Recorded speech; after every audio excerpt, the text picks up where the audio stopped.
সমস্যাগ্রস্ত শরিয়া ভিত্তিক বেসরকারি ৫টি ব্যাংককে একীভূত করার সিদ্ধান্ত চূড়ান্ত করেছে কেন্দ্রীয় ব্যাংক। খুব শিগগির এসব ব্যাংকে প্রশাসক নিয়োগ দেওয়া হবে। তবে এই প্রক্রিয়া শুরু হওয়ার আগেই গ্রাহকদের মধ্যে আতঙ্ক ও হতাশা চরমে পৌঁছেছে। জমানো টাকা তুলতে না পেরে শাখায় শাখায় প্রতিদিন দেখা যাচ্ছে গ্রাহকের কান্না, ক্ষোভ আর অপেক্ষার দীর্ঘশ্বাস। এ সংক্রান্ত একটি তথ্যবহুল প্রতিবেদন প্রকাশ করে জনপ্রিয় বাংলাদেশ প্রতিদিন পত্রিকা, আপনারা যেটা দেখতে পাচ্ছেন। কি বলা হচ্ছে মূলত এই প্রতিবেদনই, কি বলছেন সরকার আর কি বলছেন গ্রাহকগণ, এ সংক্রান্ত বিস্তারিত তথ্য জানাবো আজকের ভিডিওতে।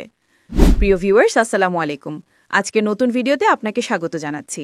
আপনি যদি আমার চ্যানেলে নতুন হয়ে থাকেন তাহলে এরকম নতুন নতুন ভিডিওর আপডেট পেতে চ্যানেলটি সাবস্ক্রাইব করে রাখুন। ভালো লাগলে লাইক, কমেন্ট করুন আর সম্পূর্ণ ধারণা পেতে পুরো ভিডিওটি না টেনে দেখুন। তাহলে শুরু করা যাক। ঢাকার দিলকুশা শাখায় ফার্স্ট সিকিউরিটি ইসলামী ব্যাংকের গ্রাহক আমিনুর রহমান জানালেন, আগে প্রতিদিন অল্প অল্প টাকা দিলেও এখন একেবারেই বন্ধ হয়ে গেছে। সর্বোচ্চ ৩,০০০ টাকা দিয়ে গ্রাহককে বিদায় করা হচ্ছে। আমি নিজের টাকাই তুলতে পারছি না, এই কষ্ট কাকে বলবো? ক্ষোভ ঝরছে তার কণ্ঠে। তার মতে, লাখ টাকার জায়গায় মাত্র ৩,০০০ টাকা দিয়ে আমি কি করব? আমার প্রয়োজন মিটবে না। তিনি আসলে জানেন, একদিন আগেই ব্যাংকটি অন্য ব্যাংকের সঙ্গে মার্জার করার চূড়ান্ত সিদ্ধান্ত নিয়েছে বাংলাদেশ ব্যাংক। একই অবস্থা ইউনিয়ন ব্যাংকের হাটখোলা শাখায়। শাখা ব্যবস্থাপক অনুপস্থিত থাকলেও অন্য এক কর্মকর্তা জানান, বাংলাদেশ ব্যাংকের সহায়তা বন্ধ থাকায় ১ মাস ধরে গ্রাহকদের ১ টাকাও ফেরত দেওয়া যাচ্ছে না। প্রতিদিন ২০ থেকে ৩০ জন গ্রাহক এসে খালি হাতে ফিরছেন। কর্মচারীরাও মাসের শেষে নিজেদের বেতন তুলতে পারছেন না। গ্লোবাল ইসলামী ব্যাংকের মতিঝিল শাখার এক কর্মকর্তা জানান, বাংলাদেশ ব্যাংকের সহায়তা বন্ধ হওয়ার পর আমরা একেবারেই ভেসে গেছি। গ্রাহকরা প্রতিদিন লাইনে দাঁড়িয়ে অপমান, গালি দিয়ে যাচ্ছেন।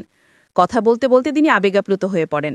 এ চিত্র শুধু ঢাকা নয়, সারা দেশের। গ্রাহকদের ভোগান্তি যেন এখন মানবিক বিপর্যয়ের রূপ নিয়েছে। চিকিৎসা খরচ, সন্তানের স্কুলের বেতন কিংবা ব্যবসার জরুরি প্রয়োজনে জমা টাকা তুলতে না পেরে অনেকেই ধার দেনা ডুবে যাচ্ছেন। কিছু শাখায় বাকবিতণ্ডা, এমনকি হাতাহাতির ঘটনাও ঘটছে। অবস্থা এতটাই নাজুক যে স্কুল শিক্ষক আব্দুল কাদের ১৮ বার ইউনিয়ন ব্যাংকে গিয়ে নিজের ১,২৭,০০০ টাকা থেকে ১,০০০ টাকাও তুলতে পারেননি। সাদ্দাম হোসেন ফার্স্ট সিকিউরিটি ইসলামী ব্যাংকে দীর্ঘদিন ধরে টাকার জন্য ঘুরলেও ১টি টাকাও পাননি।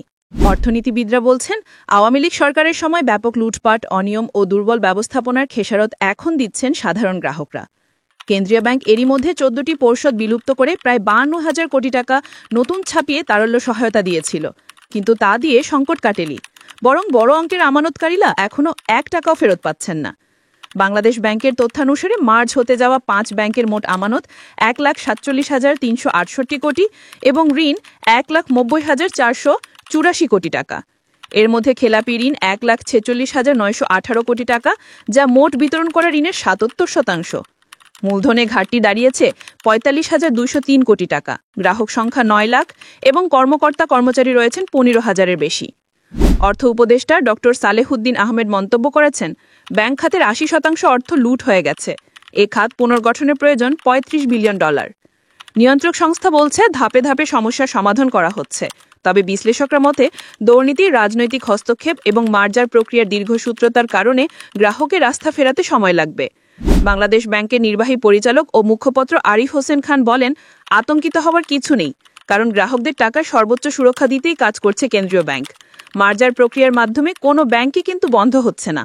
যেহেতু সাময়িকভাবে এই ব্যাংকগুলোর মালিকানা রাষ্ট্রের কাছে চলে আসবে, রাষ্ট্রই তাদের আমানতের সুরক্ষা প্রদান করছে, তাই আমানতকারীদের হতাশ হওয়ার কিছুই নেই। আশা করি বিষয়টি বুঝতে পেরেছেন। ভিডিওটি তথ্যবহুল মনে হলে একটি লাইক দিন এবং আপনার বন্ধু ও পরিবারের সদস্যদের সাথে শেয়ার করুন, যাতে তারাও এই গুরুত্বপূর্ণ তথ্য সম্পর্কে জানতে পারে। আর এ ধরনের আপডেট নিয়মিত পেতে আমাদের চ্যানেলটি সাবস্ক্রাইব করে রাখুন। সবাই ভালো থাকবেন, সুস্থ থাকবেন। ধন্যবাদ।